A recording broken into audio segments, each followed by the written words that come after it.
नमस्कार दोस्तों, मैं हूं आपका दोस्त प्रदीप कुमार बांगड़े। आपका इस कार्यक्रम में स्वागत है, जिस कार्यक्रम का नाम है आपके अनुरोध पर। दोस्तों, आपके अनुरोध पर आज मैं आपको बताऊंगा नूरजहां, इनके जीवन परिचय के बारे में बताऊंगा। दोस्तों, अगर आप मेरे चैनल को पहली बार देख रहे हैं तो आपसे अनुरोध है कि आप इसे लाइक करें, वीडियो के नीचे रेड कलर का बटन है उसे दबा के सब्सक्राइब करें, बाजू में एक बेल है उसे भी दबाएं ताकि मैं जो भी वीडियो अपलोड करूं वो सबसे पहले आप तक पहुंचे। दोस्तों, अगर आप मेरे चैनल को पहले सब्सक्राइब कर चुके हैं तो मैं आपका दिल से शुक्रिया अदा करता हूं, धन्यवाद करता हूं, आपका अभिनंदन करता हूं कि आप मेरे चैनल को ध्यान से सुन रहे हैं, देख रहे हैं। दोस्तों, वीडियो अच्छा लगे तो अपने दोस्तों में जरूर शेयर करें। नूरजहां उर्दू और हिंदी फिल्मों की सुप्रसिद्ध गायिका और अभिनेत्री थी, जिन्होंने अपने दिलकश आवाज और अभिनय से लगभग 4 दशक तक श्रोताओं के दिल पर अपनी अमिट छाप छोड़ी। नूरजहां, उनका जन्म 21 सितंबर 1926 को पंजाब के एक छोटे से शहर कसूर में एक मध्यम परिवार में हुआ था। उनकी बचपन का नाम अल्लाहवासी उर्फ नूरजहां रखा गया था। कहते हैं कि जन्म के समय उनके रोने की आवाज सुनकर उनकी बुआ ने कहा था, इस बच्ची के रोने में भी संगीत की लय है, यही आगे चलकर प्लेबैक सिंगर बनेगी। नूरजहां के माता पिता थिएटर में काम करते थे, उनकी रुचि संगीत में भी थी। घर का माहौल संगीतमय होने के कारण नूरजहां का रुझान भी संगीत की ओर हो गया और वो गायिका बनने के सपने देखने लगी। उनकी माता ने नूरजहां के मन में संगीत के प्रति बढ़ते रुझान को पहचान लिया और उन्हें इस राह पर आगे बढ़ने के लिए प्रेरित किया तथा उनके लिए संगीत सीखने की व्यवस्था घर में कर दी। नूरजहां ने संगीत की प्रारंभिक शिक्षा कज्जन बाई और शास्त्रीय संगीत की शिक्षा उस्ताद गुलाम मोहम्मद तथा उस्ताद बड़े गुलाम अली से ली थी। वर्ष 1947 में भारत विभाजन के बाद नूरजहां ने पाकिस्तान जाने का निश्चय कर लिया। फिल्म अभिनेता दिलीप कुमार ने जब नूरजहां से भारत में रहने की पेशकश की तो नूरजहां ने कहा था, मैं जहां पैदा हुई हूं वहीं जाऊंगी। 1963 में उन्होंने अभिनय की दुनिया को अलविदा कर दिया। वर्ष 1982 में इंडिया टॉकी के गोल्डन जुबली समारोह में उन्हें भारत आने का न्योता मिला। तब श्रोताओं की मांग पर नूरजहां ने आवाज दे कहा है दुनिया मेरी जवां है गीत पेश किया। वर्ष 1930 में नूरजहां को इंडियन पिक्चर्स के बैनर तले बनी एक मुख्य फिल्म हिंद के तारे में काम करने का मौका मिला। इसके बाद कुछ समय के बाद उनका परिवार पंजाब से कोलकाता चला गया। इस दौरान उन्हें करीब 11 फिल्मों में अभिनय करने का मौका मिला। वर्ष 1931 तक नूरजहां ने बतौर बाल कलाकार अपनी पहचान बना ली थी। वर्ष 1932 में प्रदर्शित फिल्म शशि पुन्नी नूरजहां के सिने करियर की पहली टाकी फिल्म थी। इस दौरान उन्होंने कोहिनूर यूनाइटेड आर्टिस्ट के बैनर तले बनी कुछ फिल्मों में काम किया।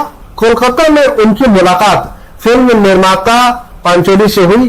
पांचोली को नूरजहां के फिल्म इंडस्ट्री का एक उभरता हुआ सितारा दिखाई दिया और उन्होंने उसे अपनी नई फिल्म गुले बकावली के लिए चुन लिया। इस फिल्म के लिए नूरजहां ने अपना पहला गाना साला जवानियां माने और पिंजर दे विच रिकॉर्ड कराया। लगभग 3 वर्ष तक कोलकाता रहने के बाद नूरजहां लाहौर चली गई। वहां उनकी मुलाकात मशहूर संगीतकार जीए चिश्ती से हुई, जो स्टेज प्रोग्राम में संगीत दिया करते थे। उन्होंने नूरजहां से स्टेज पर गाने की पेशकश की, जिसके एवज में उन्होंने नूरजहां को प्रति गाने 7.5 आने दिए।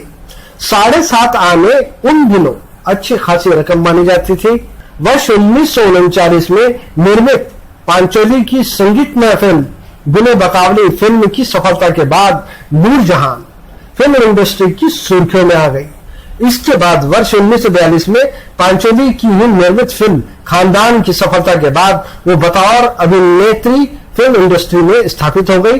फिल्म खानदान में उन पर फिल्माया गया गाना कौन सी बदली में मेरा चांद है आजा श्रोताओं के बीच काफी लोकप्रिय हुआ। इसके बाद वो मुंबई आ गए। इसी बीच नूरजहां ने शौकत हुसैन, जिनसे फिल्म खानदान के बाद उनका निकाह हो गया था, और निर्देशक शौकत हुसैन जिनकी फिल्म नौकर जुगनू जो 1943 में रिलीज हुई थी, इसमें नूरजहान ने अभिनय किया। नूरजहान अपनी आवाज में नित्य नए प्रयोग किया करती थी। अपनी इन खूबियों की वजह से वो ठुमरी गायिका की महारानी कहलाने लगी। इसी दौरान उनकी दुहाई 1943, दोस्त 1944, बड़ी मां और विजयनगर 1945 जैसी कामयाब फिल्म प्रदर्शित हुई। इस फिल्म में उनकी आवाज का जादू श्रोताओं के सर चढ़कर बोला। इस तरह नूरजहां मुंबई फिल्म इंडस्ट्री में मलिकाए तरन्नुम कही जाने लगी। वर्ष 1945 में नूरजहां की एक और फिल्म जीनत भी प्रदर्शित हुई। इस फिल्म का एक कवाली आहें ना भरी शिकवे ना किए कुछ भी ना जुबान से श्रोताओं के बीच बहुत लोकप्रिय हुआ। नूरजहां को निर्माता निर्देशक महबूब खान की फिल्म 1946 में प्रदर्शित अनमोल घड़ी में काम करने का मौका मिला। महान संगीतकार नौशाद के निर्देशन में उनके गाए गीत आवाज दे कहां है, आजा मेरी बर्बाद मोहब्बत के सहारे, जवा है मोहब्बत हंसी है जमाना, श्रोताओं के बीच बहुत लोकप्रिय हुआ। 1947 के विभाजन के बाद पाकिस्तान चले गई, किंतु अपना फिल्मी जीवन जारी रखा। लगभग 3 वर्ष तक पाकिस्तान फिल्म इंडस्ट्री में खुद को स्थापित करने के बाद नूरजहां ने फिल्म 96 का निर्माण और निर्देशन किया। इस फिल्म ने बॉक्स ऑफिस पर खासी कमाई की।